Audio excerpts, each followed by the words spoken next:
Esse sermão expositivo foi pregado em 23 de abril de 2020, quinta-feira, durante a vigência do coronavírus, o Covid-19. Por esse motivo, a congregação permaneceu com as portas fechadas durante a exposição deste sermão. Além do pastor, mais 4 irmãos estavam presentes: Abimael, Adilson, Joel e Luiz.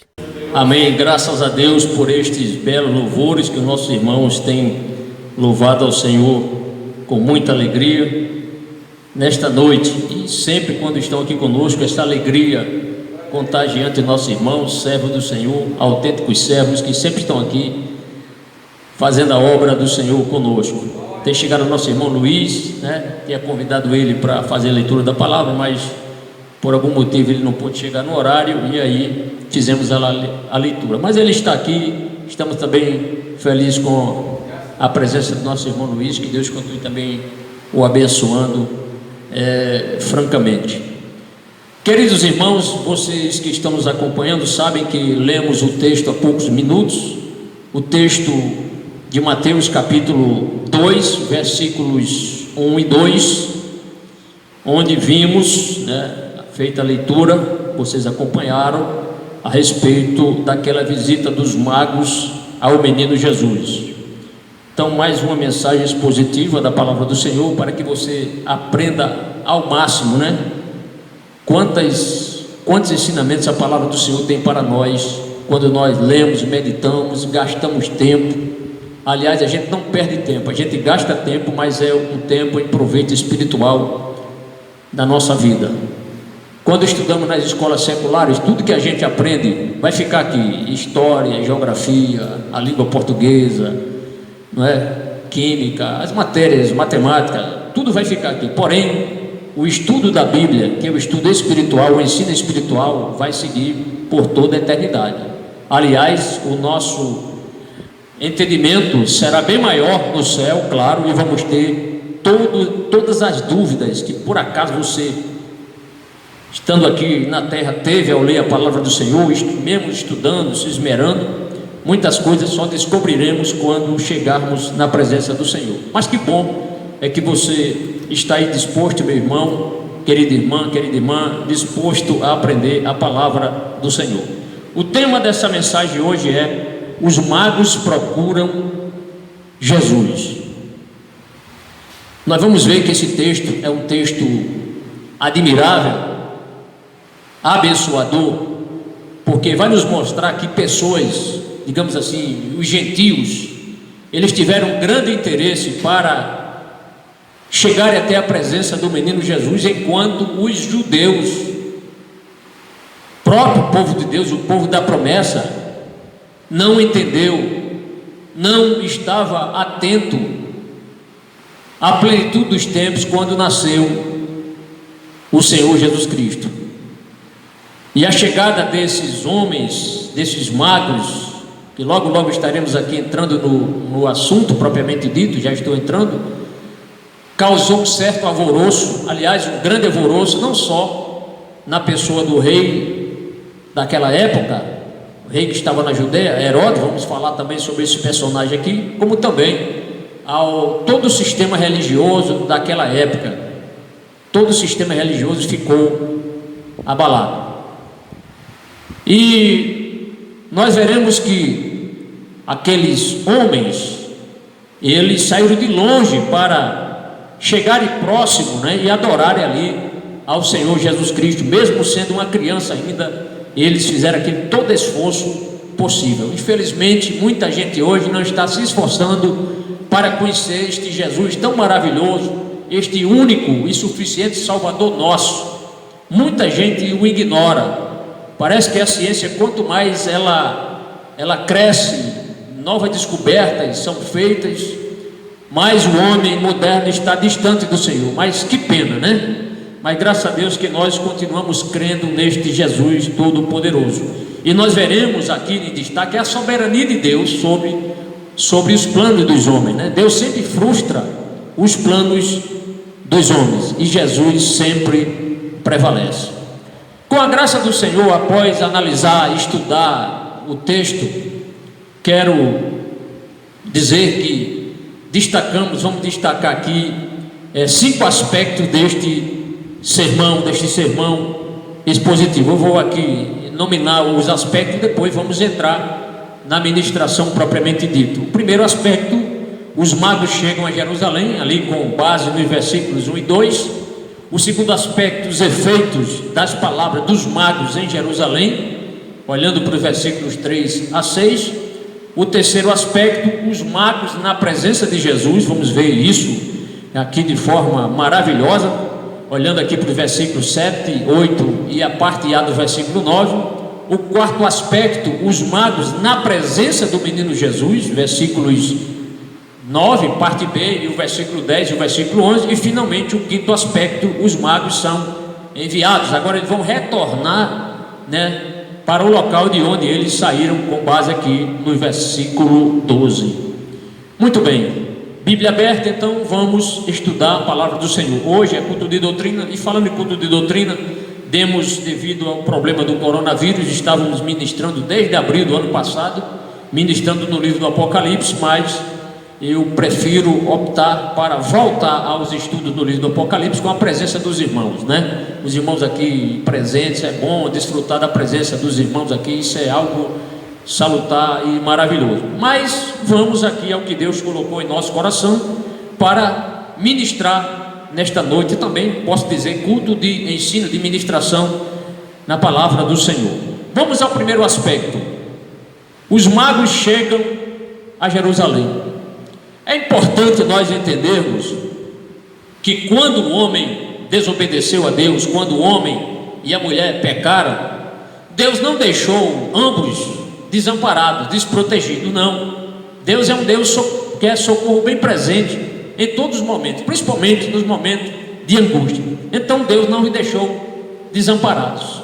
Mesmo o homem tendo pecado, o Senhor chega na presença do homem e ali Ele promete enviar o Salvador, isto é, restaurar o homem novamente a comunhão com Deus, porque o homem, ao pecar, ele perdeu a comunhão com Deus.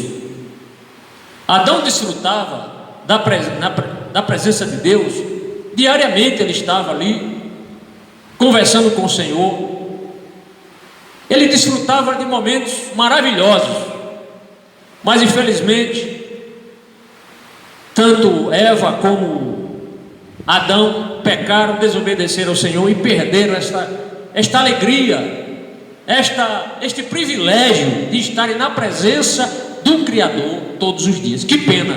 Mas o nosso Deus que fez o homem, Deus sabia que este homem iria fracassar, porque Deus ele é onisciente, Ele é onipresente, onividente, onipotente. Ele sabia que o homem iria fracassar, mas o seu plano estava em pleno vigor.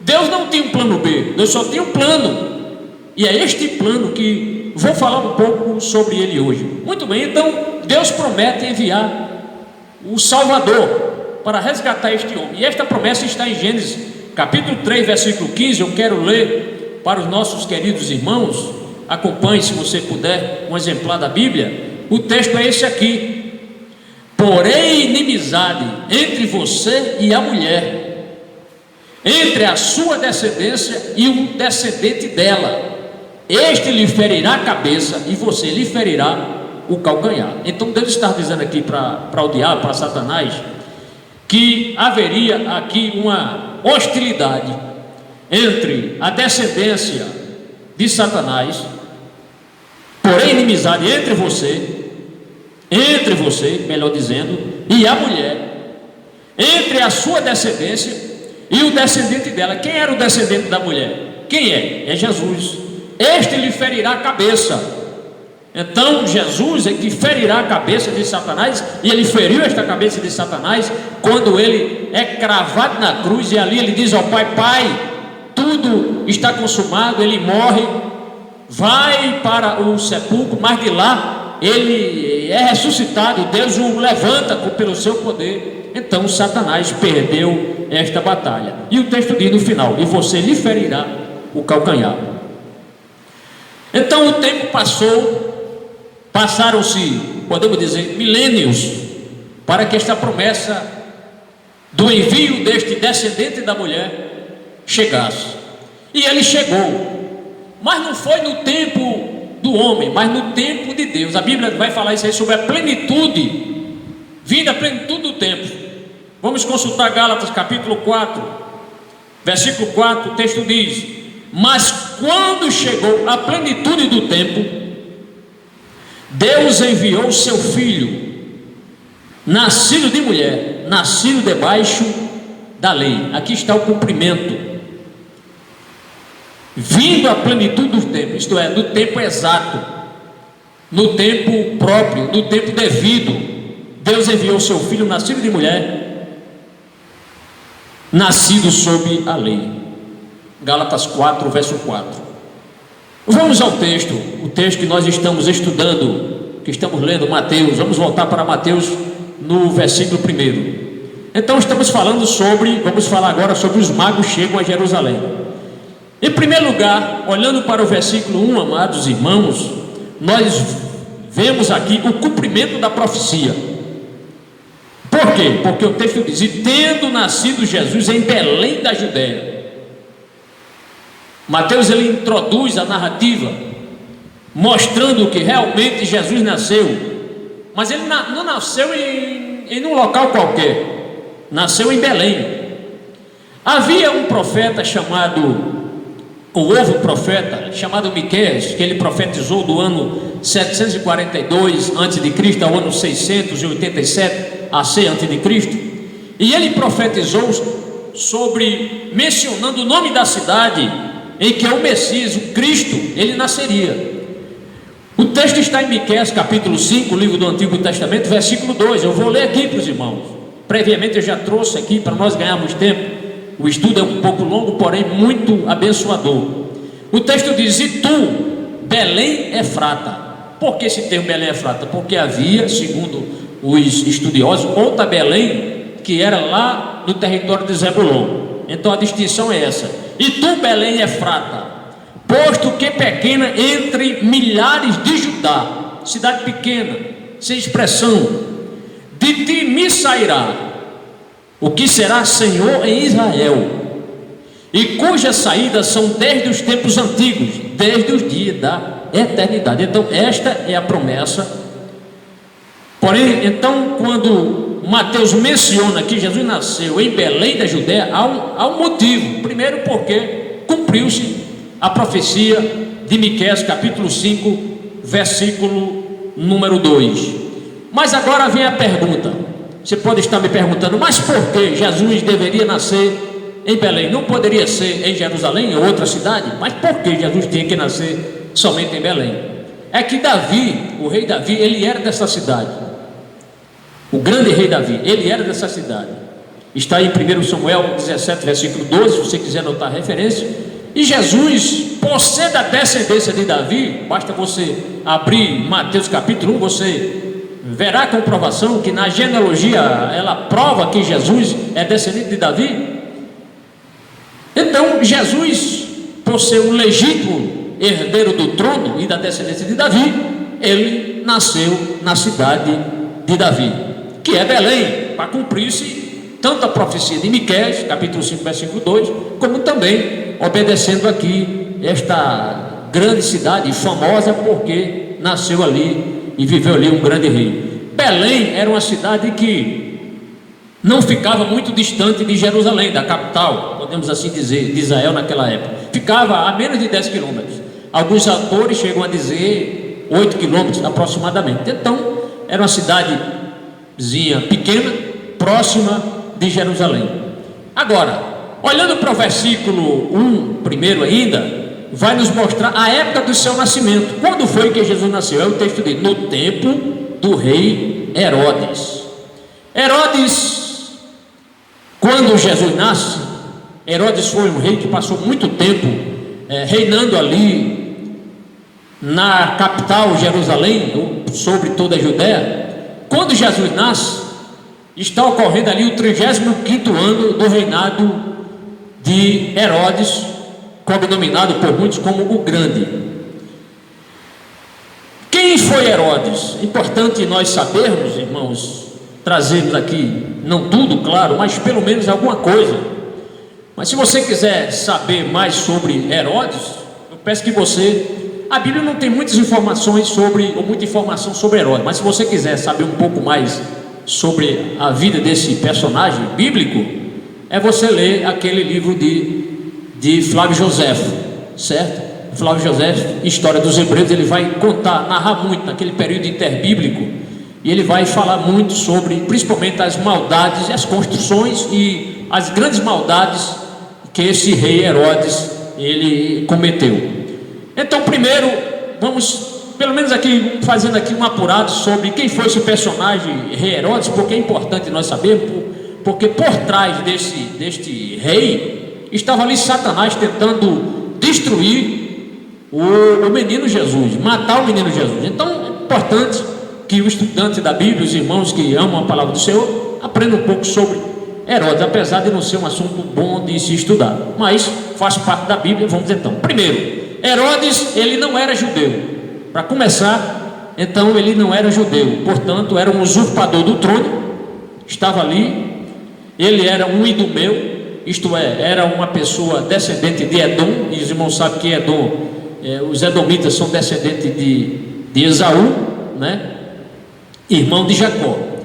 Segundo, Herodes foi nomeado para ser rei da Judéia ali por dois imperadores. O primeiro foi o imperador César Augusto, que o autorizou, que deu ele este poder para ele reinar ali sobre a Judéia, e também outro imperador chamado Marco Antônio. Então, esses imperadores romanos deram a ele este poder para ele reinar na Judéia. O terceiro ponto, ainda falando sobre Herodes, ele foi um dos reis mais cruéis que o mundo já conheceu. Um dos reis mais cruéis que a história do mundo conheceu. Para você ter uma ideia sobre as suas maldades, ele ordenou a morte da própria esposa e também dos seus dois cunhados, irmãos dessa sua esposa, porque ele acreditava que essas pessoas, tanto ela como os seus cunhados, estavam ali montando ali uma traição. Então ele apenas suspeitou de traição, e quando o Herodes suspeitava de alguém, ele não tinha assim, ele não era comedido, ninguém segurava ele, ele ia lá e matava mesmo, mandava matar, envenenava, enfim, matava as pessoas.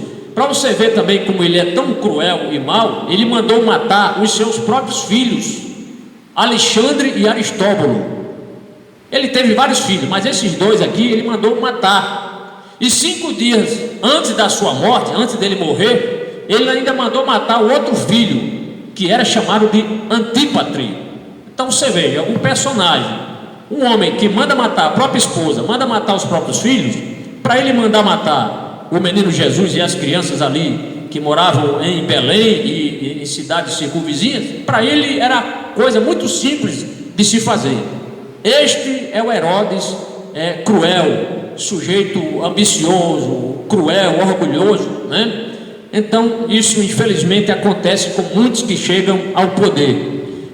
Me permitam citar aqui uma frase de Abraham Lincoln. Abraham Lincoln foi um grande presidente nos Estados Unidos, para você ver como tem tudo a ver com o que estamos dizendo aqui sobre Herodes, sobre pessoas que assumem determinados cargos no governo e começam a serem cruéis, né? Determinando coisas aí, destruindo a sociedade, prendendo a sociedade em casa, que é o caso que nós estamos vendo no Brasil, né? Pessoas até sendo presas, né? Praça pública, vimos aquela senhora que estava descansando numa praça ali, não estava trazendo ali perigo algum, e alguém vai lá e prende aquela mulher, uma força desproporcional prendendo aquela mulher. Por que isso acontece? Por causa de pessoas assim, desses déspotas, né? Pessoas cruéis, que não têm um pingo de misericórdia. O que disse Abraham Lincoln? Ele diz assim, ó: quase todos os homens são capazes de suportar adversidades, mas se quiser pôr à prova o caráter de um homem, dê-lhe poder, né? Quer saber o que é um homem de verdade, dê poder a ele, aí você verá se ele vai ser um homem bom ou vai ser um homem cruel. É só dar poder. É o que tem acontecido aí com muitos aqui no Brasil, governadores inclusive, e alguns prefeitos inclusive. Eu estou aqui até trazendo aqui, irmãos, contextualizando a nossa situação, porque não são só os fatos da Bíblia. Não estou aqui só para citar fatos da Bíblia, também os fatos da Bíblia, claro, né? A Bíblia é a nossa razão, é o nosso manual de instrução, de regra, de fé e prática, mas também nós temos que contextualizar. A maldade não foi só apenas na época de Herodes, não. A maldade, ela desde quando o homem desobedeceu a Deus, e vemos isso logo ali, quando Caim mata Abel, a maldade tem seguido aí escalas cada dia mais assombrosas, e nós estamos vendo isso aí acontecer no Brasil. Homens que estavam muitas vezes ali nos bastidores e deram poder a ele, e agora estão revelando quem eles são no coração. Mas por que eles fazem isso? Porque não conhecem o Salvador, não têm a paz que os crentes em Cristo têm. Então, esta frase aqui, famosa de Abraham Lincoln: se quiser pôr à prova o caráter do homem, dê-lhe poder, dê-lhe poder. Estamos vivenciando isso no Brasil, né? É só perceber aí o que o governador João Dória está fazendo, o que o governador Whitson está fazendo, o que o Caiado no Goiás, o estado do Goiás, estão fazendo, outros governadores e prefeitos. Estes são os Herodes de hoje, podemos dizer assim. Está faltando alma no coração desses homens, serem misericordiosos, bem-aventurados e misericordiosos. Jesus disse: por quê? Porque eles alcançarão misericórdia. Com a mesma medida que medirdes, Jesus disse também: aonde medir a vós? Aonde medir a vós? Bem, olhando ainda para o versículo 1, amados irmãos, de onde os magos vieram? O texto vai nos mostrar: eis que os magos vieram do Oriente a Jerusalém. Deus sempre está no controle de todas as coisas. Não pensem, os irmãos e amigos, que Deus perdeu o controle. Deus sempre está no controle. Quem eram esses magos? O que faziam? Qual o significado do termo mago? Quantos eram? A palavra traduzida por magos refere-se a pessoas eruditas. Então os magos são os homens eruditos, eram os eruditos daquela época, né, que estudavam as estrelas. Podemos dizer, eram os homens sábios, né? Os homens sábios daquela época. Então chamavam sábios, magos, né? Magos. E não os homens catedráticos, inteligentes, mestrados e doutorados, não. Os magos. Hoje ninguém menciona mais isso, né? Ninguém fala mais isso. Isso é um termo bíblico, não só usado aqui no Novo Testamento, como também no Antigo Testamento. Inclusive, Daniel, o grande servo de Deus, profeta Daniel, ele foi chefe dos magos. Vamos conferir? Daniel capítulo 5, versículo 11, vai mencionar que Daniel, este grande servo de Deus, foi chefe dos magos. Confira aí. Daniel capítulo 5, versículo 11, traz a seguinte menção: há no teu reino um homem que tem o espírito dos deuses santos, e nos dias de teu pai se achou nele luz e inteligência e sabedoria, como a sabedoria dos deuses.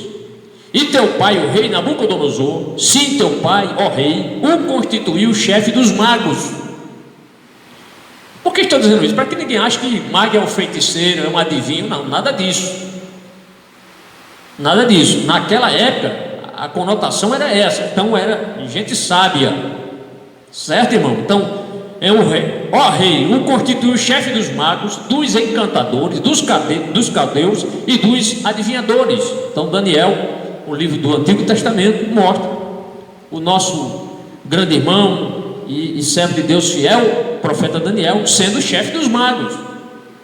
Daniel de forma alguma iria ser chefe de feiticeiro. Então tira essa sua ideia da cabeça, se alguém achar que mago é feiticeiro, adivinhador, de forma alguma, certo? Então coloque aí na sua mente, no seu coração, que magos significava o termo homens eruditos, homens estudiosos. No caso aqui, segundo os melhores intérpretes, eles estudavam também as estrelas. Podemos até dizer assim, eram os astrônomos daquela época. Já se estudava a astronomia naquela época. Diz a tradição que eram homens de um lugar chamado Pártia. A tradição diz que é um lugar chamado Pártia, perto do local da antiga Babilônia. Então, como eu já disse, podem ter sido também astrônomos ali do Oriente, que estudavam também os manuscritos antigos do mundo inteiro. Você sabe que os judeus eles sofreram algumas diásporas, né? Os judeus foram levados para o cativeiro na Síria, depois cativeiro na Babilônia, e é muito provável que devido ao exílio dos judeus, séculos antes, né? Talvez tivessem tido cópias, esses homens tiveram cópias do Antigo Testamento e chegou até eles a referência que eu vou citar para os irmãos daqui a pouco, para que vocês possam tirar suas conclusões e até mesmo concordar sobre a respeito dessa estrela. Eles poderiam também, esses homens, esses eruditos, estudiosos dos astros, né, da astronomia, melhor dizendo, eles poderiam ter recebido uma mensagem diretamente de Deus, uma mensagem assim especial de Deus, e Deus fez com que eles sentissem no coração dele, na mente, no coração, que aquela estrela tinha um profundo significado, porque eles viram essa estrela no Oriente, de onde eles saíram. E essa estrela, certamente Deus falou no coração deles que tinha algo a ver com o rei e Messias, o recém-nascido rei dos judeus.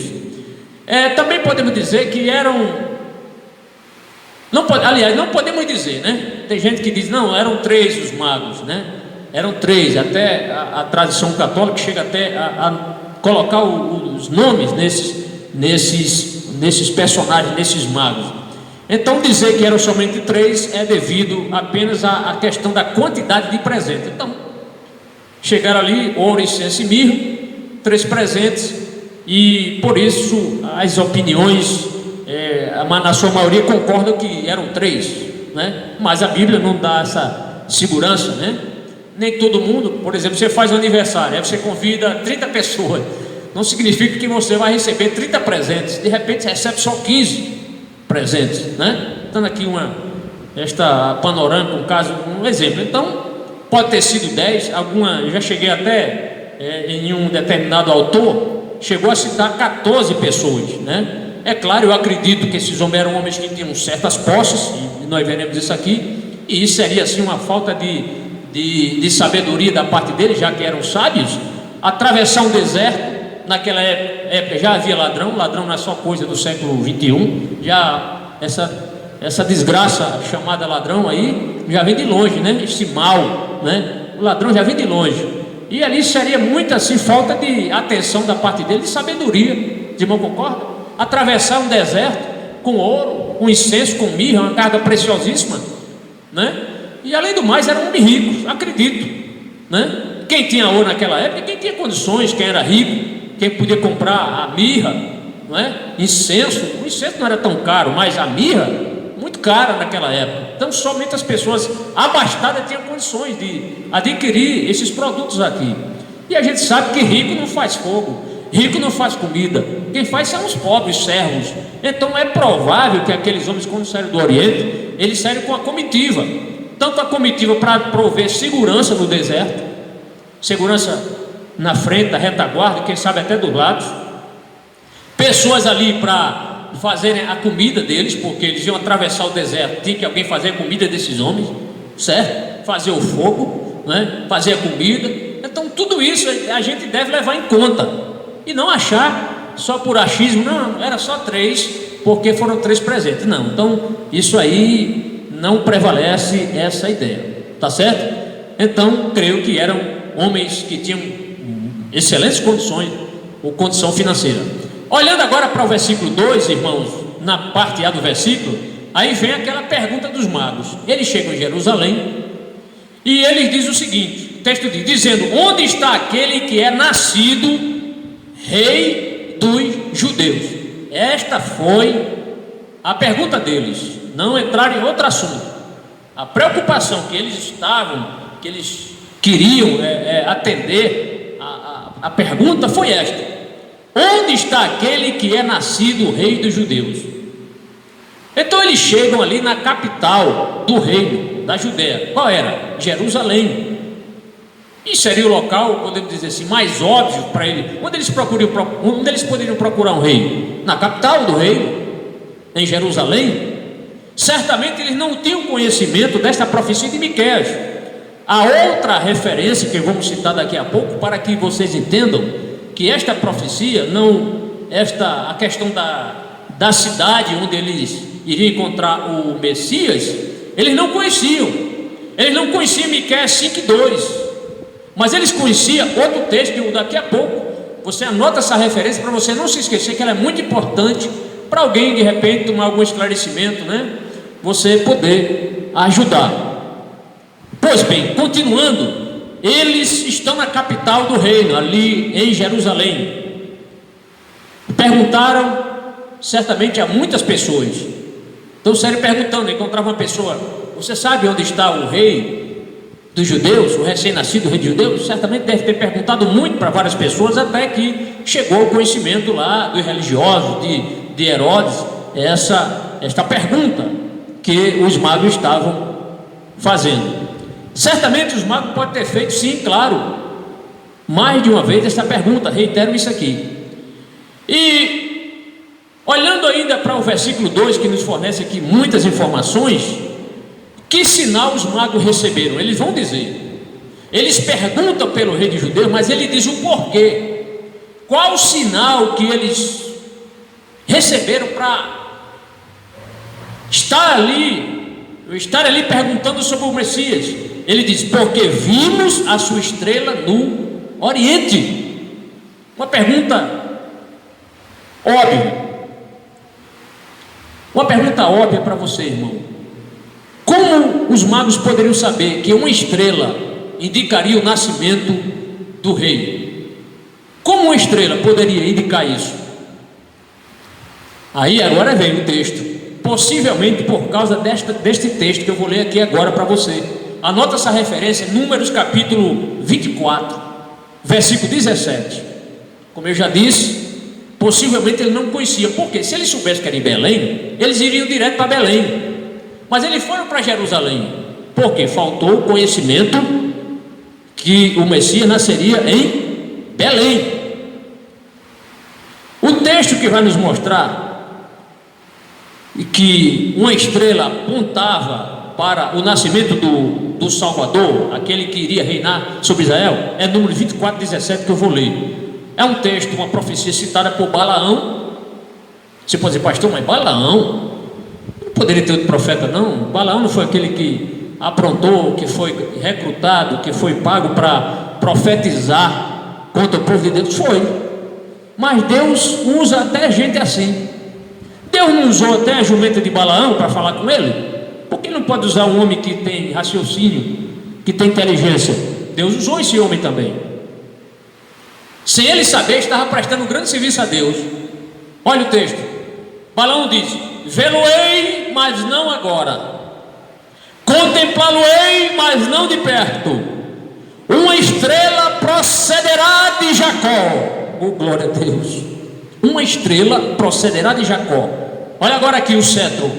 E um cetro subirá de Israel. O cetro fala de reino. Três coisas o rei tinha: uma coroa, um cetro e um trono. Ele fala aqui o cetro. Um cetro subirá de Israel, que ferirá os termos dos moabitas e destruirá todos os filhos de Sete. Número 24, versículo 17.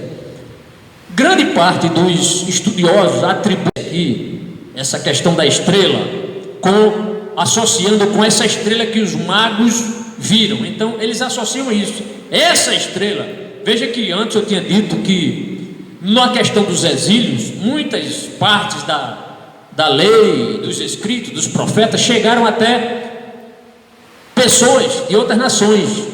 Possivelmente a Bíblia não diz que esses homens aqui eram judeus, não diz, eram gentios, mas a grande possibilidade deles ter tomado conhecimento desse texto de Números 24, 17, porque é um texto mais claro que aponta para esta estrela que procederá de Jacó.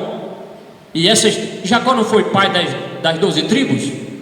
E a tribo que deu o rei Davi não foi a tribo de Judá? E Jesus não era descendência de Davi, que pertenceu à tribo de Judá, que é filho de Jacó? Então tem tudo a ver com esse texto aqui. Então, de alguma forma, creio que Deus fez que os magos entendessem que a estrela que eles viram era um sinal do cumprimento dessa profecia.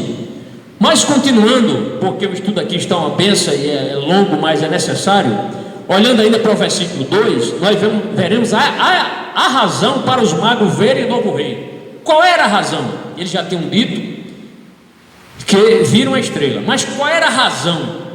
Simplesmente por ver: eu já vi o rei, vou voltar, vou para casa. Não, havia uma razão. O texto diz: e viemos a adorá-lo. Viemos para adorá-lo.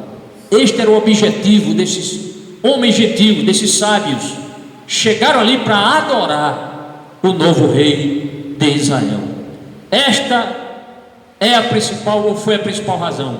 A principal razão de todo homem e mulher no século 21 e nos séculos passados, a finalidade de Deus criar o homem é para que o homem adore a este Deus que é santo, este Deus que é maravilhoso, este Deus que é criador, este homem que deu inteligência ao homem, este Deus especial, maravilhosíssimo. Esta finalidade é que o homem adore unicamente ao Senhor. Infelizmente o homem moderno tem adorado hoje a objetos. O homem moderno tem adorado até a outros homens. O homem moderno tem adorado a estrelas aí da televisão, tem adorado jogadores de futebol.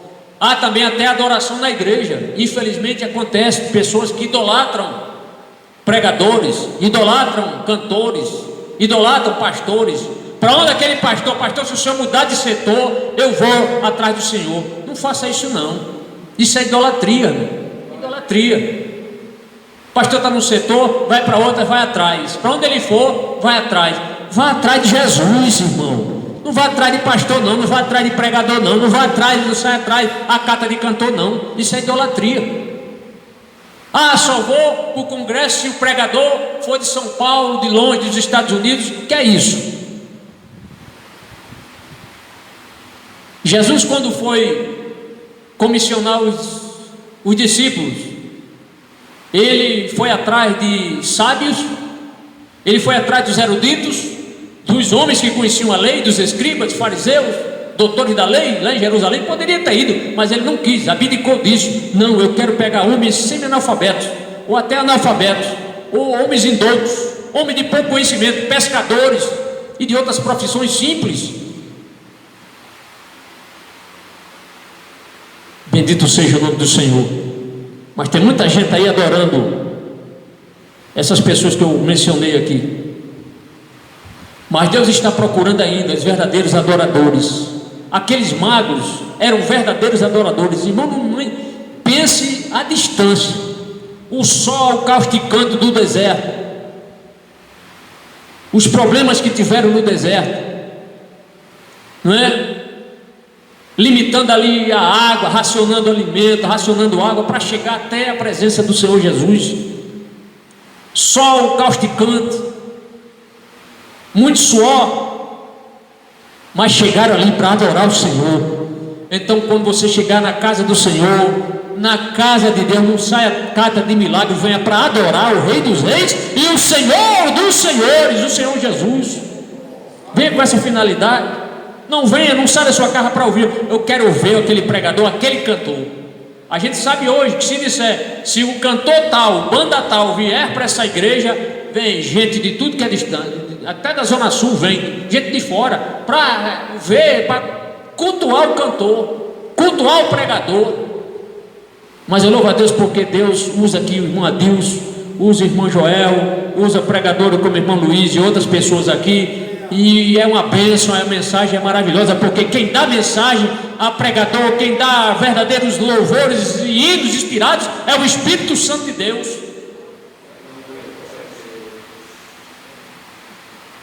Bendito seja o nome do Senhor. Deus, Ele está procurando os verdadeiros adoradores. Mas infelizmente, vou falar ainda sobre Herodes aqui, não tem como não mencioná-lo.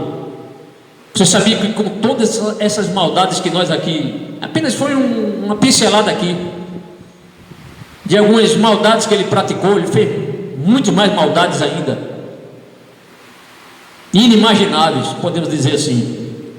Você sabia que esse tipo de gente, por ruim que seja, ainda tinha gente que admirava ele? Havia um partido chamado os Herodianos. Esses Herodianos eram pessoas assim, eram gente de esquerda que apoiava esse personagem aqui. Mandava matar gente, mas era gente de esquerda, né? É gente do contra. Nós não queremos um governo justo, nós queremos um governo desmantelado. Afinal, Herodes nos ajuda, quem sabe receber até mesada de Herodes para defender Herodes.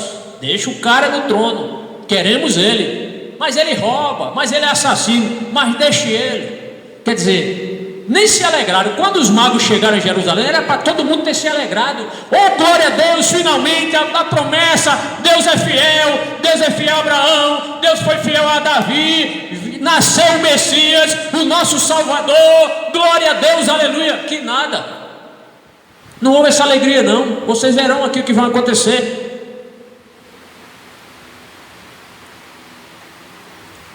Mas o que é interessante aqui, nesse texto ainda, no versículo 2, irmãos, é que os magos não têm receio de declarar a finalidade deles estarem ali, dele terem vindo de tão longe. Quando ele diz, viemos a adorá-lo, não tiveram vergonha, não tiveram receio de dizer, olha, nós saímos de longe, viemos para adorar o rei, o novo rei. E sabe, vamos agora ao segundo ponto da mensagem. Vamos dizer, o efeito das palavras dos magos em Jerusalém causou um efeito, as palavras dele. Nós vamos ver ler versículos 3 e 6. Em primeiro lugar, vou falar sobre os efeitos das palavras dos magos em Jerusalém. Em primeiro lugar, causou revolta a Herodes. Versículo 3: e o rei Herodes, ouvindo isto, perturbou-se, ficou perturbado. Por quê? Porque ele não admitia concorrentes, ele não queria concorrente do seu governo. Qualquer menor suspeita ele mandava matar. Olha, mandou matar os próprios filhos, mandou matar a própria esposa. Então, ele era esse herdeiro ilegítimo, ele era um rei ilegítimo, era um usurpador do trono, estava ali porque o Império Romano o colocou ali, mas ele não tinha nenhum direito, de acordo com a tradição, de estar no trono de Davi. Agora, graças a Deus que nem todo mundo admirava ele. Muitos judeus o odiavam por causa das suas maldades, porque ele é um usurpador, ele procurava sempre fazer a vontade do imperador, oprimir o povo. E os imperadores só deram a ele esse cargo porque, sabendo que ele era um idumeu, ele não teria o menor receio de oprimir o povo, cobrando altos impostos. Mateus foi até funcionário dele, Zaqueu foi funcionário de Herodes. Graças a Deus que se encontraram com Jesus, Jesus salvou eles. E ele, por ser tão ruim, ele procurou, para ganhar algum apoio de alguns judeus, ele disse que ele teve uma ideia: vou melhorar o templo, vou ampliar o templo, vou embelezar o templo, para ver se alguém, pelo menos eu consigo mais alguns votos aqui. E aí ele vai e amplia o templo para angariar mais prestígio do povo de Israel. Mas ele temia o quê? Um golpe do Estado. Então, a menor suspeita ali para alguém tirá-lo do trono, ele ia encarar como uma afronta. Por isso que a Bíblia diz aqui: e o rei Herodes, ouvindo isto, perturbou-se. Por quê? Porque ele não admitia concorrente, ele não queria alguém ali usurpando o seu trono, temia um golpe de Estado.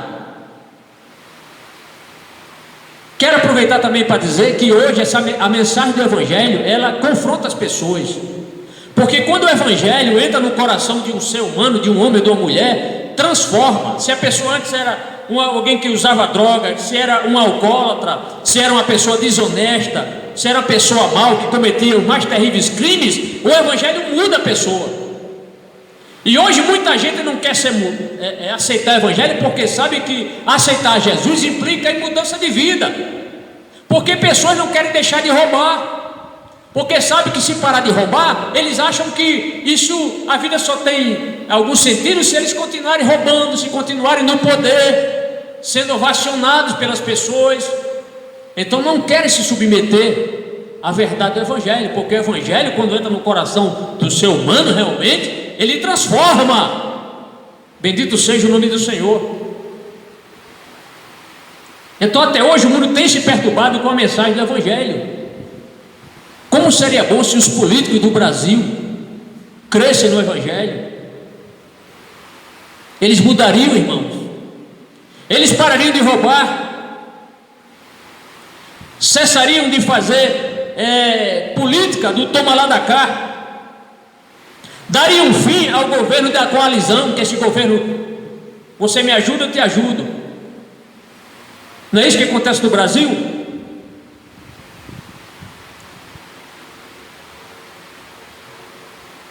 Mas o texto só nos mostra que quando Herodes se perturba, só está mostrando nada mais nada menos do que a degradação espiritual de Herodes.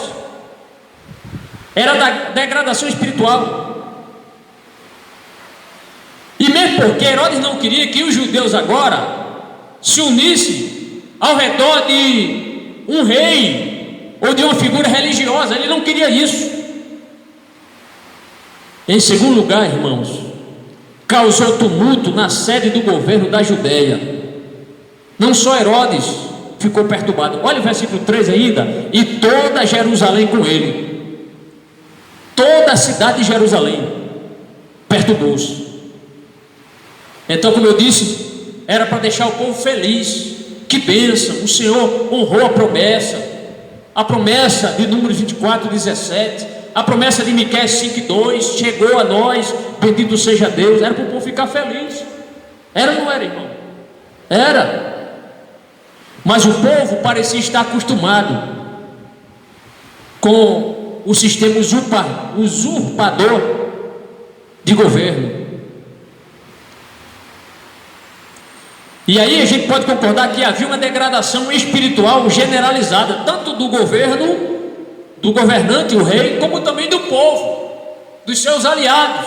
Uma degradação espiritual, porque ninguém ali se alegrou.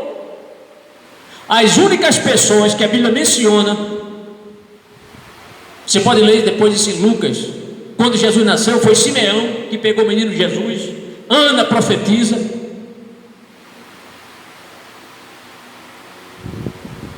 Podemos dizer Isabel, a mãe de João Batista, também certamente admirou que Maria estava grávida dessa criança. Certamente o pai de João Batista também. Enfim, pessoas ali, mas poucas pessoas, mas toda Jerusalém se perturbou, o texto diz.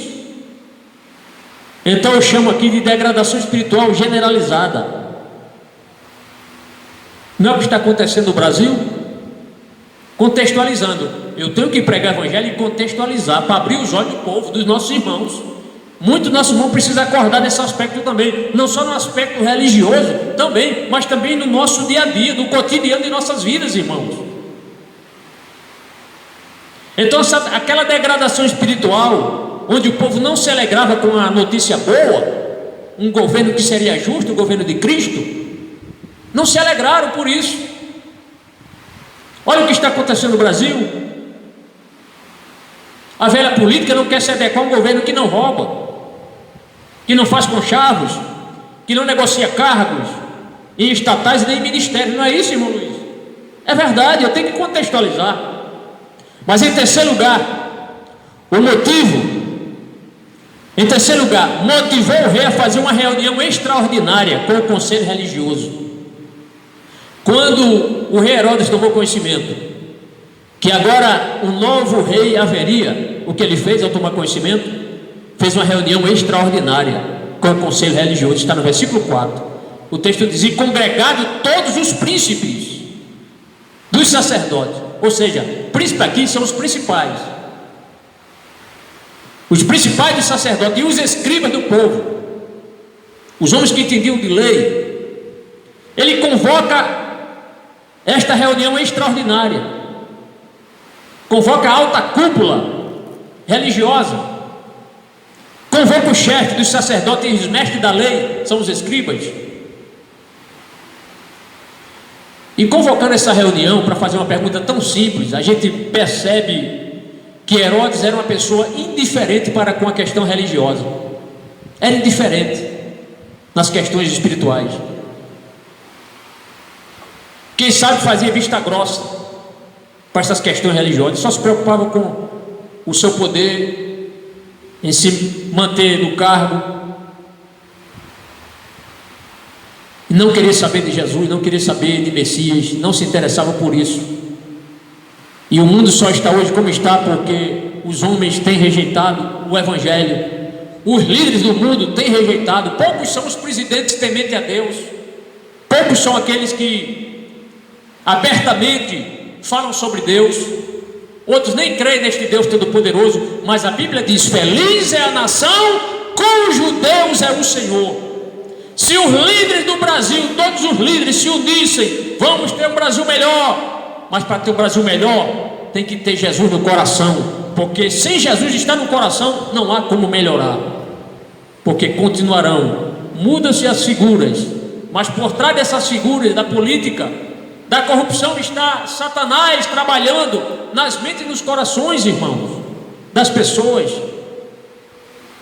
É por isso que o mundo está como está.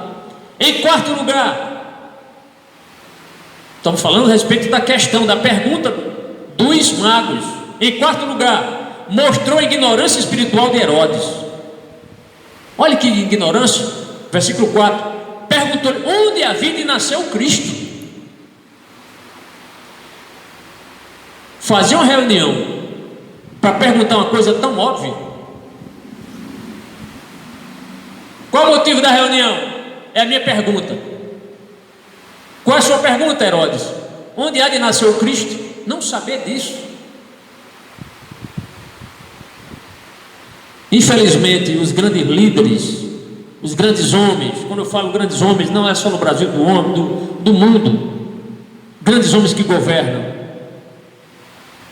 são ignorantes espirituais, analfabetos espirituais, não conhecem Bíblia, não entendem de Bíblia.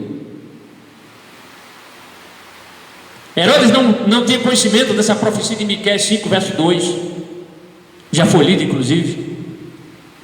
Qualquer criança judia sabia responder esta pergunta de Herodes: onde haveria de nascer? Qualquer criança saberia. Fazia uma reunião só para perguntar isso, uma simples pergunta. Mas isso sabe o que é que revela? O autoritarismo de Herodes, demonstrando que ele tinha poder, autoritarismo. Em quinto lugar, levou Herodes a obter uma resposta precisa. Versículo 5: e eles lhe disseram: em Belém da Judéia, ou em Belém de Judéia, conforme a conversão. Então ele responde ali de forma até fria, parece que responderam sem demonstrar o menor interesse. E a título de curiosidade, sabe o que significa Belém? Casa do pão. Olha que nome maravilhoso, casa do pão. E Jesus não é o pão da vida, o verdadeiro pão que desceu do céu. Olha onde Jesus nasceu. Como Deus é, as coisas de Deus se encaixam, irmão. Como Deus ele é maravilhoso, não é, irmão Joel? Como as coisas de Deus. Olha, o pão da vida nasceu na casa do pão, Belém. Glória a Deus. Segundo alguns comentaristas, havia outra Belém, como eu já disse, reitero, que era lá em Zebulon, certo? Só para essa questão da distinção. Em sexto lugar, ainda a questão dessa provocação da pergunta dos magos lá em Jerusalém. Em sexto lugar, mostrou que o nascimento do novo rei foi algo profético. Versículo 5 diz: porque assim está escrito pelo profeta. Então os sacerdotes, os mestres da lei, eles continuam e dizem: porque assim está escrito pelo profeta. Mas eles não mencionam qual é o nome do profeta. Eu não sei porquê houve esta omissão na resposta dos sacerdotes, dos mestres da lei. Não sabemos o motivo desta omissão. E em sétimo lugar, trouxe a Herodes a exatidão profética do lugar. Porque o versículo 6 diz: e tu, Belém, terra de Judá, de modo nenhum és a menor entre as capitais de Judá, porque de ti sairá o guia que há de apacentar o meu povo Israel. Que promessa maravilhosa. Então, mais uma vez aqui, eles citam, inclusive eles citam, não sei se você observou, o versículo Miqueias 5:2, ele é mais longo, eles só citaram essa parte A do texto. Os irmãos observaram? Ele cita apenas a primeira parte do texto de Miqueias, né? Porque certamente acharam que já era suficiente essa primeira parte do texto. Tá bem? Então, meu amado irmão, o conselho que eu dou a você: gaste tempo lendo, estudando a Bíblia, a palavra do Senhor. Tá certo? Alguém um dia pode me fazer uma pergunta até básica, uma pergunta básica. Se alguém chegar para você: irmão, você sabe quais são os 10 mandamentos? Você sabe responder? Né? Coisa básica. Quais são os livros dos profetas maiores, profetas menores? Tem gente que não sabe nem quantos evangelhos tem, não é? Quantas cartas Paulo escreveu. Então são uma coisa assim simples. Mas essas perguntas simples, você deve ter a resposta pronta. Senão a pessoa não vai sentir segurança na sua fé. Aí ele diz: irmão, quanto tempo você tem de crente? Eu tenho 20 anos de crente. Mas rapaz, você não sabe quais são os 12 profetas menores? Não é não, irmão? Então essas coisas assim, que um dia, quem sabe, você até, irmão, lá na faculdade, o professor lhe faz uma pergunta dessa, o que você vai responder? Vai revelar que você é uma pessoa que não se interessa pela sua fé. E pode até ocorrer de ele perguntar: qual foi o profeta que profetizou que Jesus ia nascer em Belém? Você sabe dizer? Quem está assistindo esse culto aqui através da internet vai saber responder, né, irmão Abimael? E a referência também. E qual foi o profeta que profetizou a respeito dessa estrela lá de Jacó? Não é? Foi Balaão. Apesar de não ser um profeta seguro, foi um falso profeta contratado, mas nesse momento Deus tomou a boca dele e ele teve que falar, porque Deus é soberano, e quando Deus quer, até galo canta na hora certa, né? A gente viu ali, naquele caso do Senhor Jesus lá, o galo cantou. Enfim, Deus sabe trabalhar, Deus é maravilhoso. Mas o terceiro ponto da nossa mensagem: os magos na presença de Herodes. E aqui eu gostaria que alguém pegasse, tomar um pouquinho de água aqui. Podemos prosseguir? É estudo, é Bíblia. É Bíblia. Amém? Culto de ensino, meia hora de culto não é suficiente. Vamos aqui, talvez 1h15, alguma coisa desse tipo, assim, esse horário. O terceiro ponto: os magos na presença de Herodes. Então, os magos agora, Herodes teve uma reunião extraordinária com os sábios religiosos, e ele agora vai ter uma audiência com esses magos. É só olhar para o versículo 7, 8 e 9 na parte A do texto. Os magos na presença de Herodes é o texto aqui que eu destaquei. Primeiro, Herodes teve uma reunião privativa com os magos. Uma reunião privativa, ou seja, uma reunião secreta. Então Herodes, chamando secretamente os magos, reunião privativa. Se fosse hoje, era reunião sem repórter, sem filmagem, né? E repórter de esquerda nem chegava nem perto, porque para mentir e torcer a mensagem não chegava nem perto. Estou dizendo alguma bobagem? Estou falando a verdade, irmão? Amém? Bendito seja o nome do Senhor. Então ele faz essa reunião. Então Herodes, chamando secretamente os magos. Então certamente Herodes ele não confiava nos seus súditos. Ele preferiu confiar nos magos do que fazer uma reunião com os seus súditos, porque ele poderia fazer o seguinte: ele poderia ter mandado uma comitiva. Em Belém eu vou mandar uma comitiva para ir investigar. Mas ele não fez. Por que não fez? Porque não confiava. Ele não confiava nos seus súditos. Então era muito fácil ele mandar ali. Ficava perto de Jerusalém, de Belém, 8 quilômetros, apenas 2 horas de caminhada eles chegariam ali. Ou então ele quis dar uma de desinteressado perante os religiosos. Eu prefiro crer que ele não confiava nos seus súditos. Por isso que ele deu esta missão para os magos. Herodes é uma pessoa que ele não sentia segurança em ninguém, irmão. Em ninguém, ele não confiava. Mandar, como eu já disse, um mensageiro, uma comitiva, só para apurar. Porque ele desconfiava até que poderia ser que essa comitiva fizesse algum conchavo com esse novo rei, ou com os pais da criança, para usurpar o trono. Então ele não confiava nessas pessoas. Na sequência, ainda no versículo 7, nós vamos ver que Herodes os interrogou sobre o tempo em que essa estrela surgiu. O versículo é claro: inquiriu exatamente deles acerca do tempo em que a estrela lhes aparecera. Então até acho que era uma pergunta óbvia. Espera aí, mas quando foi que essa estrela, quando foi que vocês viram essa estrela no Oriente? Infelizmente ou felizmente, né, nós não temos essa resposta dada pelos magos. Não temos. Como foi uma reunião secreta e Herodes não vazou essa resposta para ninguém, nós ficamos. Mateus, quando escreveu, ele não pôde dar assim, precisar o tempo em que a estrela apareceu lá no Oriente, o tempo da caminhada deles, né? Não sabemos que quando eles tiveram viram essa estrela, se logo eles já colocaram o pé na estrada, nós não sabemos, mas segundo alguns estudiosos, alguns intérpretes, dizem que quando eles chegam em Belém, Jesus já tinha quase 2 anos de idade. Aproximadamente ele tinha mais de um ano, entre 1 e 2 anos, não passando dos 2 anos, certo? O que mais podemos agora ver, agora no novo versículo, versículo 8, é que Herodes ele reúne-se com os magos secretamente, e ele agora vai enviar os magos com uma missão minuciosa. Olha a missão minuciosa. E enviando-os a Belém, disse: ide perguntai diligentemente pelo menino. Então seria uma investigação acurada, profunda, meticulosa, uma pesquisa responsável, né? Diligentemente.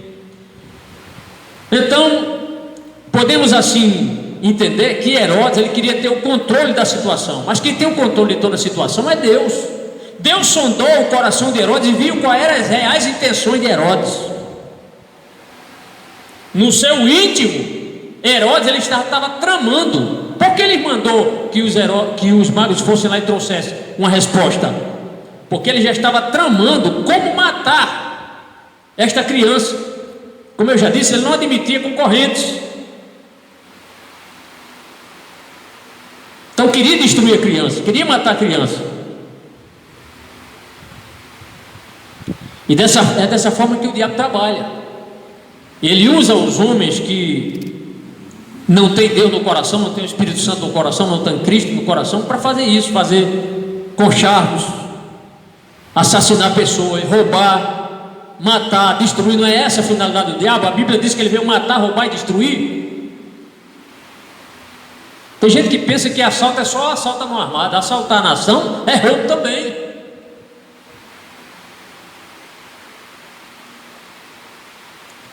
Então é dessa forma que o diabo age. Ele quer controlar a forma que você pensa, a forma de você agir, a forma de você decidir as questões. Herodes finge ter gostado, melhor dizendo, da notícia que ouviu. Ele fingiu.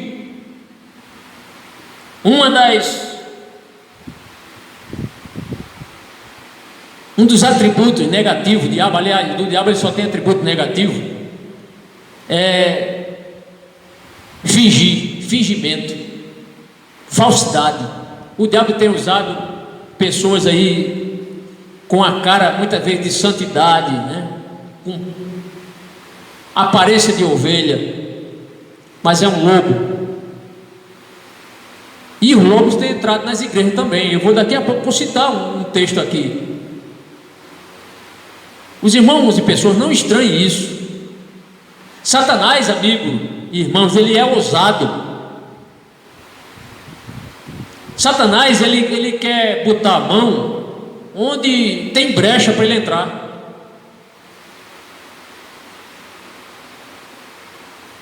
Não pense que Satanás usa apenas pessoas.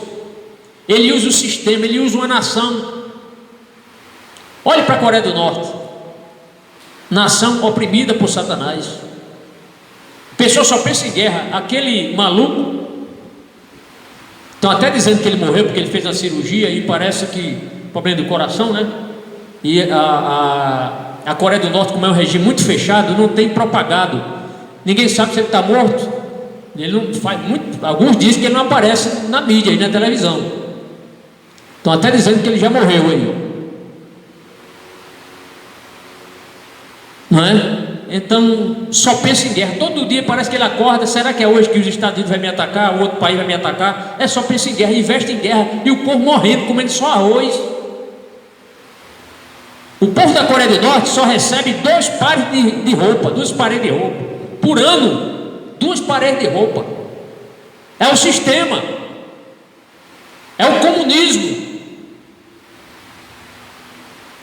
Então Satanás tem usado a ideologia comunista para tirar a liberdade religiosa do povo. O povo é oprimido, quer servir a Deus.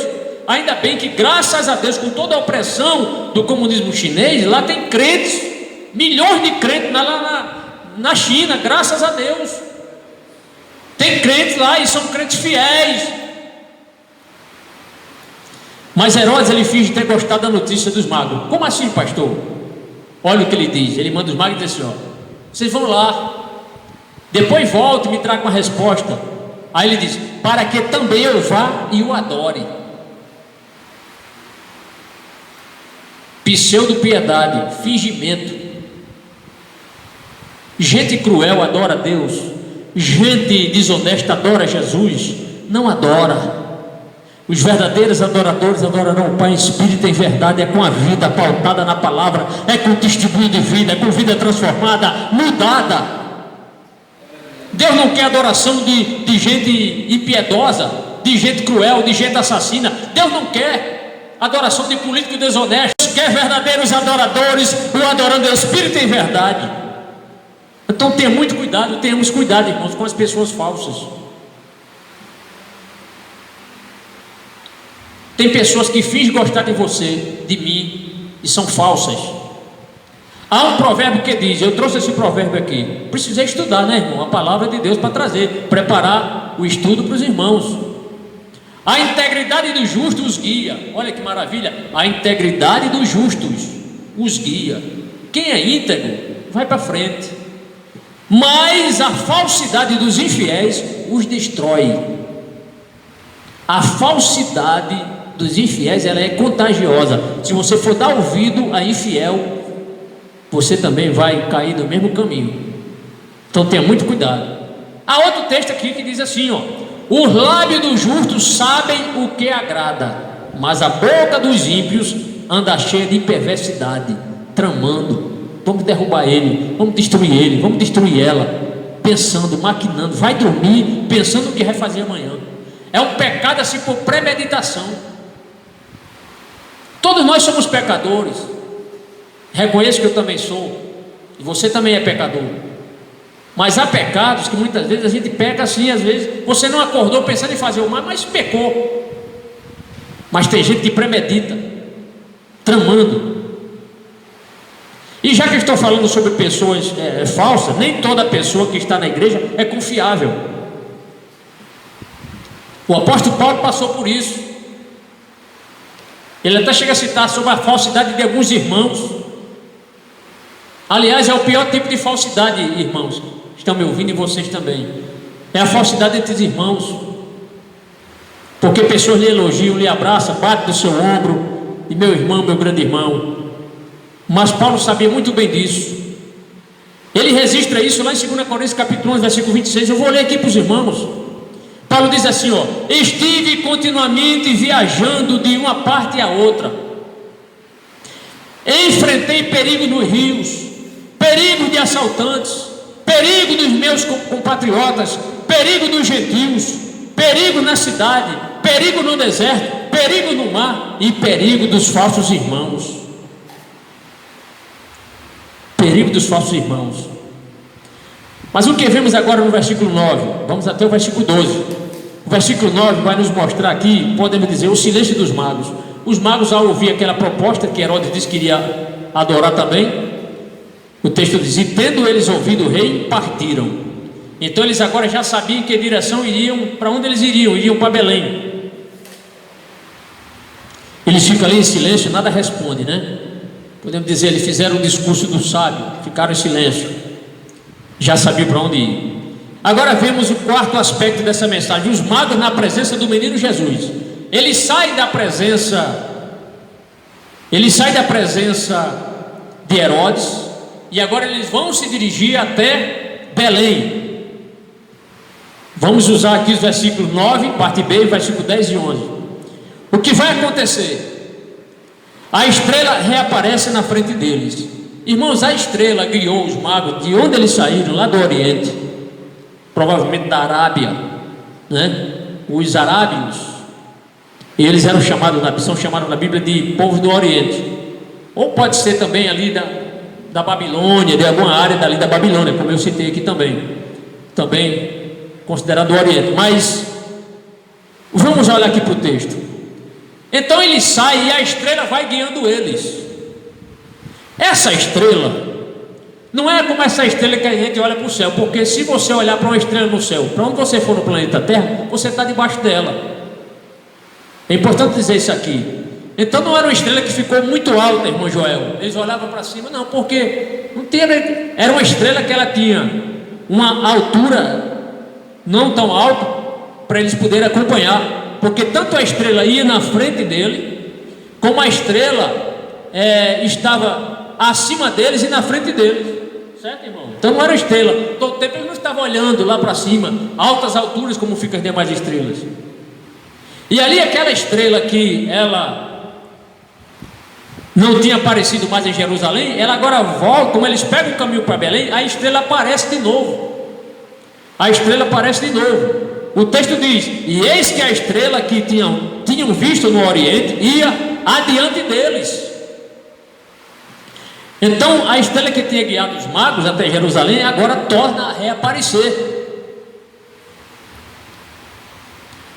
Eu tenho uma pergunta aqui que talvez, eu não sei se algum irmão já teve a curiosidade de perceber. Por que a estrela não guiou eles logo direto para Belém? Não é óbvio fazer essa pergunta? Ora, por quê? Por quê?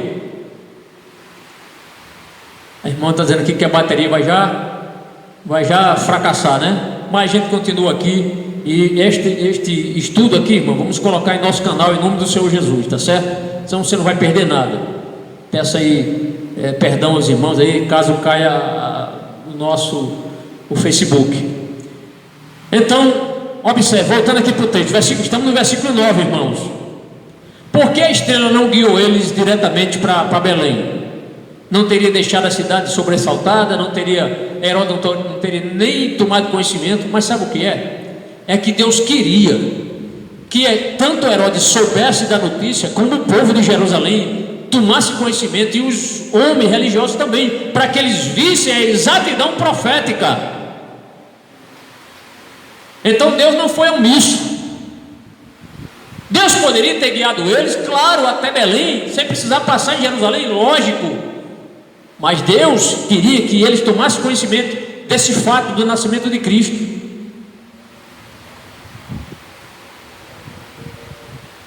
Então posso entender que essa estrela, ela se deslocava a poucos metros à frente e acima dos magos, para eles poderem realmente ver, acompanhar melhor.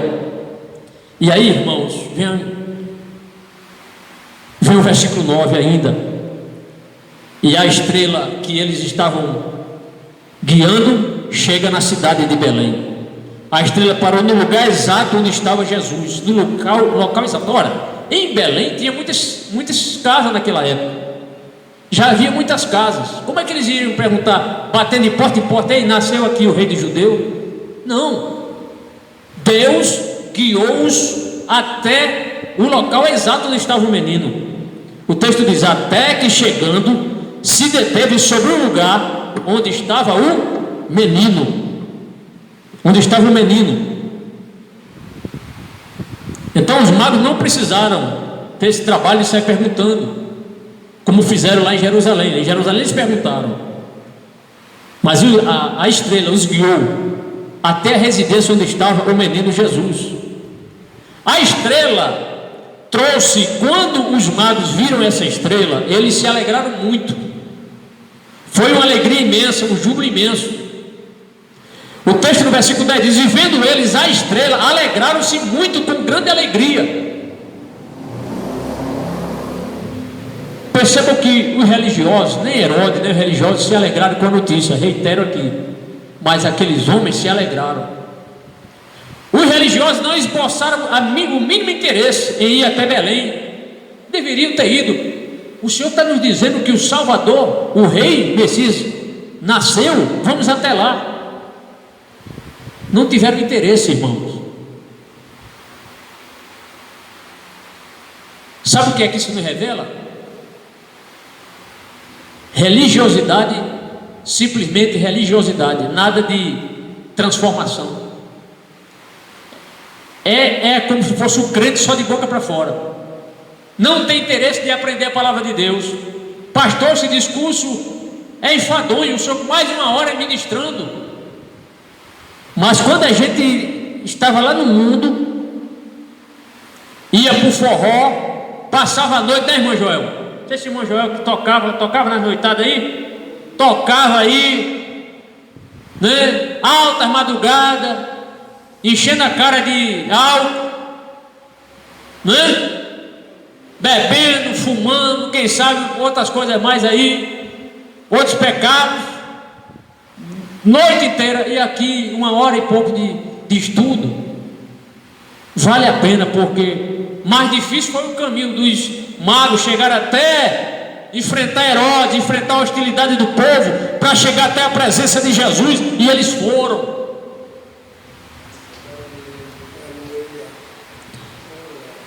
Falsa religiosidade, tão pertinho, 8 quilômetros. Se fosse eu, meu amigo, eu graças a Deus eu aguento correr 8 quilômetros, aguento correr, irmão. Qualquer dia aqui, se alguém quiser, 8 quilômetros, eu ia correndo até Belém. Eu quero ver Jesus, eu quero contemplá-lo, eu quero adorá-lo. Ele veio, a profecia de Miqueias 5:2 cumpriu-se. Glória a Deus, temos agora um rei, um descendente de Davi. Eu chegava lá cansado, mas eu chegava. Mas os religiosos, está aqui a promessa, está aqui, nasceu em Belém, não tiveram o mínimo interesse. Sabe por quê? Porque ia mudar a situação deles, irmão Luiz. Eles iam perder o conforto da religião do templo. Muitos ali, ganhavam dinheiro com o ágio que tinha lá na venda de animais. E havia um comércio lá de animais. Sacerdotes lucravam, principalmente os saduceus, que faziam parte da alta cúpula do Sinédrio. As pessoas, para não trazer um animal, irmão Abimael, lá de Belém é perto, lá de Nazaré, distante, tinha que atravessar praticamente todo Israel. Se preocupe não, quando chega lá eu compro lá um carneirozinho e ofereço. Então tinha o ágio, eles vendiam, mas tinha a propinazinha deles, não queriam perder isso. Os irmãos estão entendendo? É por aí. Glória a Deus. Vamos prorrogar, né? Se o culto for até 9h30, né, irmão Joel? É compensar. Terça-feira não tivemos culto, né? A gente emenda aqui em nome do Senhor Jesus. Glória a Deus. Ou então, ele estava preparando, veio, creio que o Espírito do Senhor falou no meu coração, e aquilo que ele falou eu coloquei aqui no papel.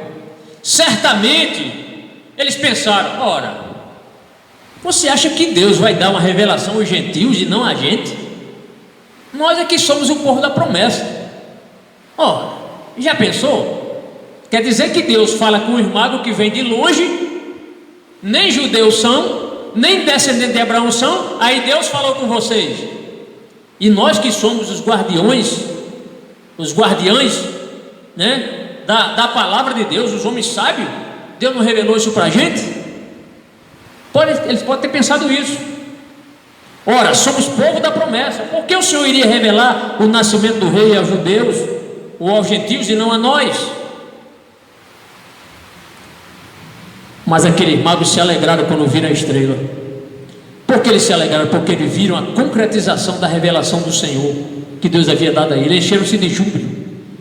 O texto diz: vendo eles a estrela, alegraram-se muito, com grande alegria. Então, com felicidade, com prazer, com gozo, contentamento.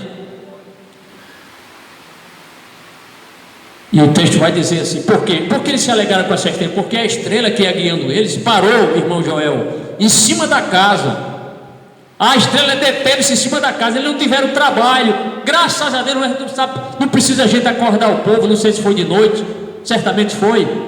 Não precisa acordar ninguém, perturbar ninguém. Deus já nos mostrou onde é que o menino está. Ele está naquela casa, glória a Deus.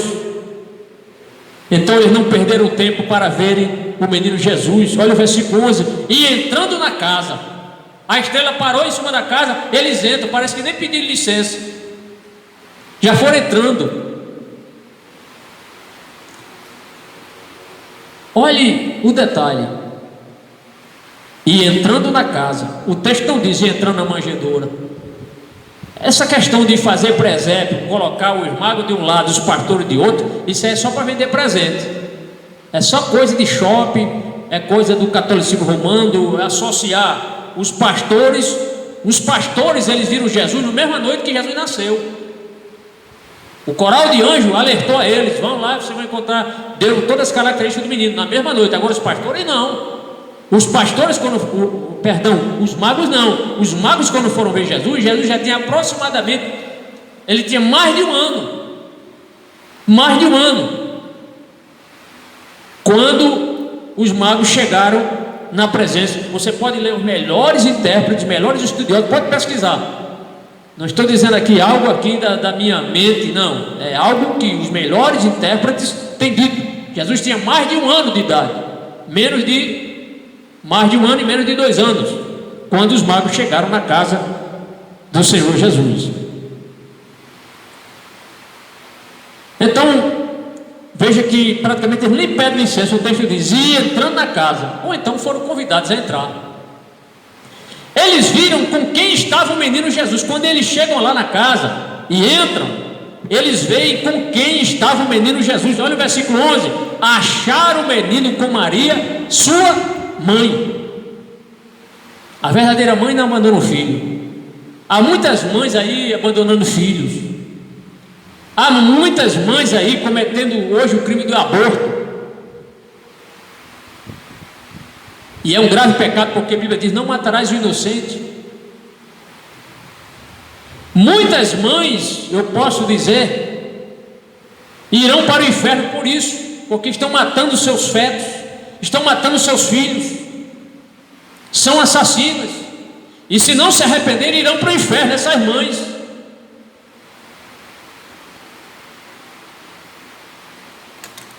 Mas Maria sempre estava com Jesus. A única vez que Maria descuidou-se, ela e José perderam Jesus, né? Depois de 3 dias foi que encontraram Jesus no templo. Mas Jesus não estava perdido. Jesus estava conversando com doutores da lei, fazendo perguntas e respondendo. E os doutores da lei estavam admirados, como uma criança de 12 anos tem um conhecimento desse, já interpretando a lei, fazendo perguntas e dando sábias respostas. Sabe por quê? Porque ele é o Filho de Deus. Bendito seja o nome do Senhor. Bendito seja Deus. E também ele reconhecer a divindade do menino Jesus. Está no versículo 11 ainda. Quando você estiver estudando a Bíblia, irmão, vou dar aqui um conselho. Quando você estiver lendo o versículo, veja quantas informações o versículo dá. Se você não meditar, você passa por cima e não percebe isso. Mas quando você gasta tempo, é por isso que hoje, na casa do Senhor, não digo isso que nenhuma vaidade, não, mas está faltando muito ensino da palavra do Senhor na casa do Senhor. Muitos pregadores dizem: não, chega lá no púlpito, Deus vai me dar na hora a mensagem. Quem foi que disse que Deus vai fazer assim? Não, porque a palavra de Deus diz que quando fores falar, não se preocupe, porque naquela hora o Espírito Santo falará por vós alto lá. Não é assim não. Se você estiver perante de governadores, de autoridades, e for arguído a respeito da sua fé, aí sim, não se preocupe, porque o Espírito Santo lhe dará sabedoria para você responder diante de autoridade. Diante da igreja não. Diante da igreja você tem que descer o poço, ler a Bíblia, meditar, estudar, orar, pesquisar, gastar tempo. Mas uma mensagem dessa dá trabalho. Podemos dizer, humanamente falando, dá, mas a graça do Espírito Santo nos ajuda, irmão. E a gente traz quantas informações aqui para os irmãos? Os irmãos terão? Não é verdade, irmão? Quantos? Eu aprendo, os irmãos aprendem também muitas informações que você talvez nunca me imaginou isso. Mas se você também descer ao poço e for mergulhar na palavra, o Espírito Santo vai lhe dar também. A questão é onde estão as pessoas disponíveis para Deus usar.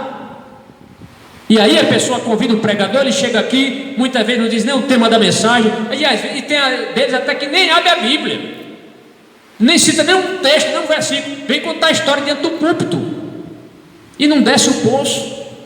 Há uma carência de mensagem expositiva da palavra de Deus. É isso que eu estou tentando aqui, me esforçando para dizer alguma coisa para ajudar você, meu irmão, para você valorizar a fé em Cristo. Então eles acharam o menino com Maria, a sua mãe, e também ele reconhece a divindade do menino Jesus. Olha o versículo 11, na parte C, e prostrando-se, o adoraram. Eles veem o menino ali, o desejo deles é adorar o menino. Eles já tinham falado isso para Herodes. Olha que quando eles chegam perante Herodes, a Bíblia não diz que eles se prostraram, não, mas perante o menino, aleluia, a Bíblia diz, e prostrando-se, o adoraram. Por que adoraram? Porque reconheceram a divindade do menino. Então os gentios reconheceram a divindade de Cristo, já os judeus não reconheceram. Foi por isso que Jesus posteriormente, no seu ministério, ele disse essas seguintes palavras, Lucas 13, 29, e virão do Oriente, e do Ocidente, e do Norte, e do Sul, assentar-se à mesa do reino de Deus. Olha aqui gente do Oriente. Por isso Jesus está dizendo, eu vejo gente de longe, vocês não querem me adorar? Mas Deus vai trazer gente do Oriente, gente do Sul, gente do Norte, e assentar-se à mesa do reino de Deus. Você tem reconhecido, irmão e amigo, a divindade de Cristo? O que mais, pastor? O versículo 11 é uma bênção, toda a Bíblia é uma bênção. O versículo 11 ainda nos traz outras informações. Vamos mostrar aqui o texto, que eles foram generosos para com o menino Jesus, generosidade, e abrindo os seus tesouros, generosidade, isto é, abriram o que eles tinham de valor ali, os seus tesouros. Então certamente era um homem de posses e de bom coração, porque somente as pessoas de bom coração é que dão o melhor de si. Há um movimento, aproveitando sobre essa questão de abrir o coração e as posses, investir no reino, há um movimento do inferno aí, usando o crente para que as pessoas não contribuam com a obra de Deus. Mas isso é uma mensagem satânica.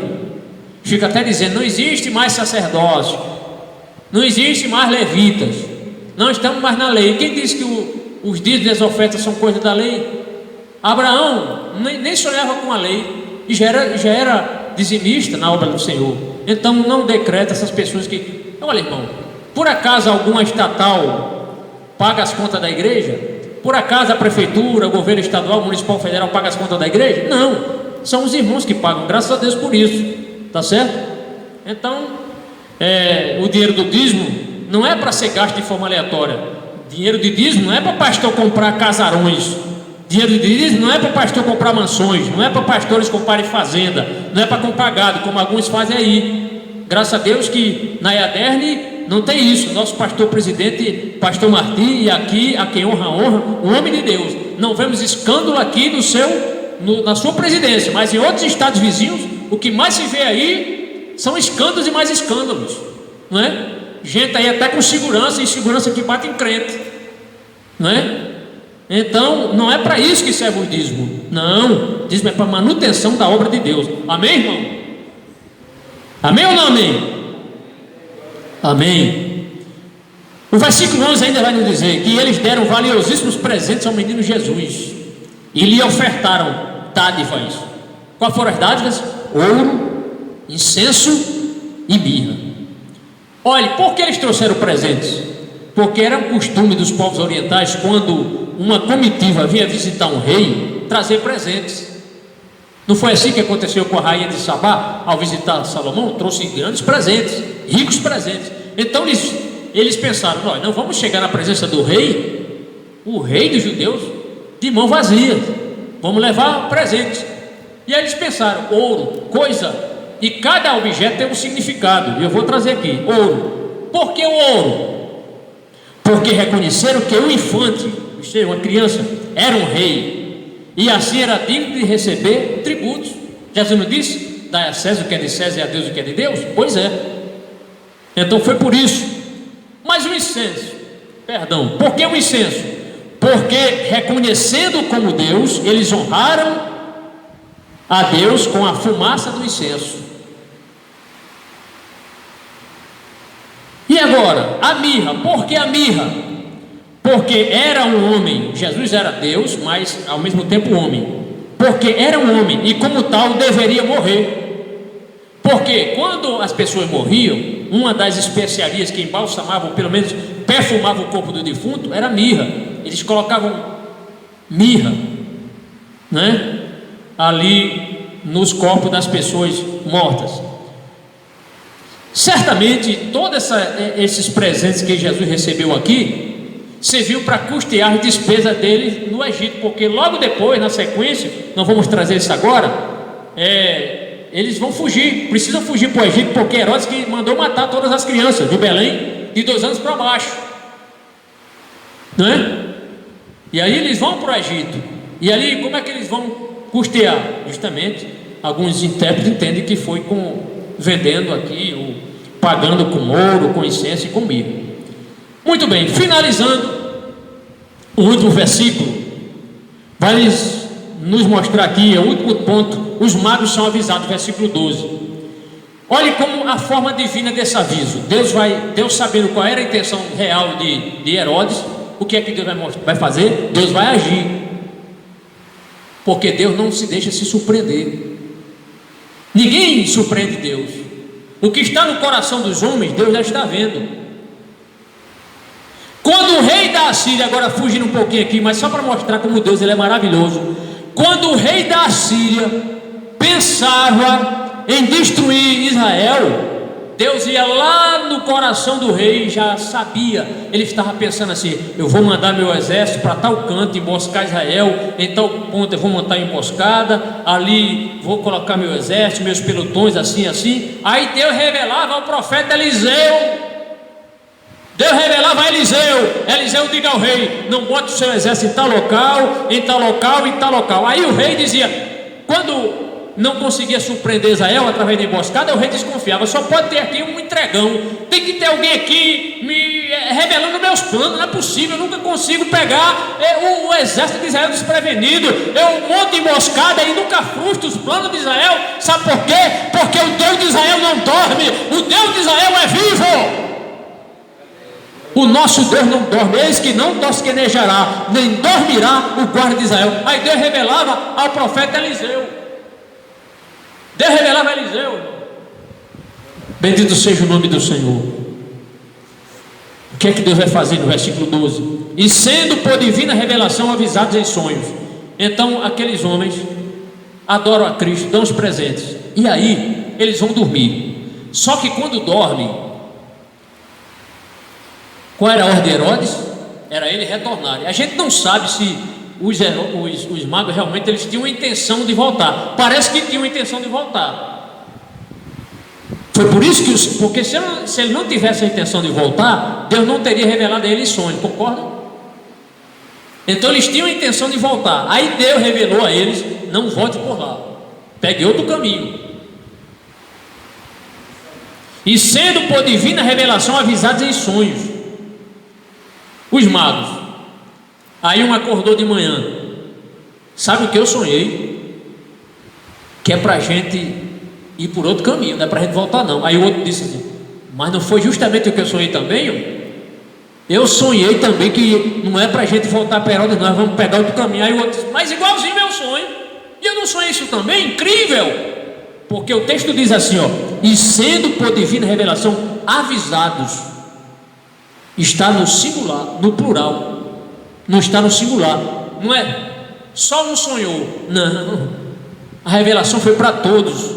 Em sonhos, avisados em sonhos. Todos eles sonharam.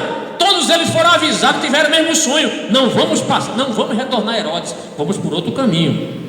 O que foi isso? A onisciência divina trabalhando quanto à real intenção de Herodes. O versículo 12 diz assim: para que não voltasse para junto de Herodes.